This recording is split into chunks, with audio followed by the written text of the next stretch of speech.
In the small town of Eaton, I'd say it's pretty good around here. just about everyone knows everyone. We came here, I think, in 5th, 6th grade is when I started here. I knew where everybody in my class lived. I knew their parents, they knew me, and in some respects that was probably a good thing because they could, keep an eye on us and keep us out of trouble. And if a kid were ever late for dinner, the Sandlot would be a good spot to start looking. It's a good town for baseball. It was a happening in Eaton. Eaton, Colorado, home of the Fightin' Reds, home of champions. Eaton was able to win 11 spring state championships, the most in state history, 23 consecutive Final Fours from 93 to 2015. And one man was in the dugout for every single one of them. He was a great coach. Frankly, he's an even better dad. A legend, to be sure. He brought a tradition and a level of excellence that is unsurpassed in Colorado and baseball sports history. What renowned coach Jim Danley built was a field of dreams around one simple secret to winning. Pitching, of course. The knuckle curve, which I think everyone knows we threw that pitch. As it approaches the plate, it just dives hard, and you can't pick it up. You think you see fastball, and then it drops. If you are determined to learn it, you'll learn it. Then, this past February, life threw Coach Danley a curve. And that is known as the widowmaker artery.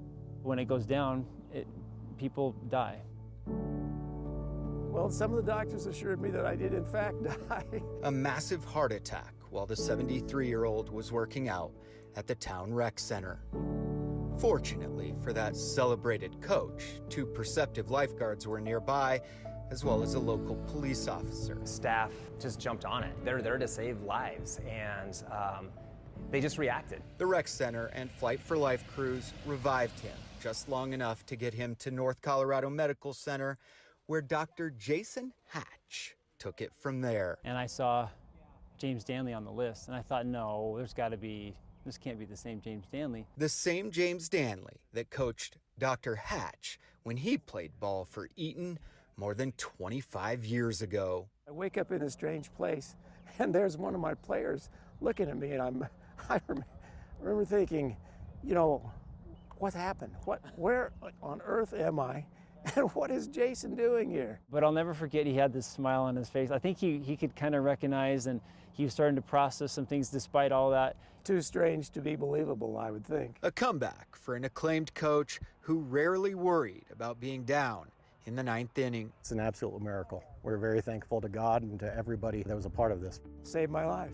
And that is perhaps the most important stat in Jim Danley's storied baseball career. I'll always be eternally grateful. In Eaton, He means a lot to this community. with photojournalist Sarah Bingham, Russell Haythorne, Denver 7.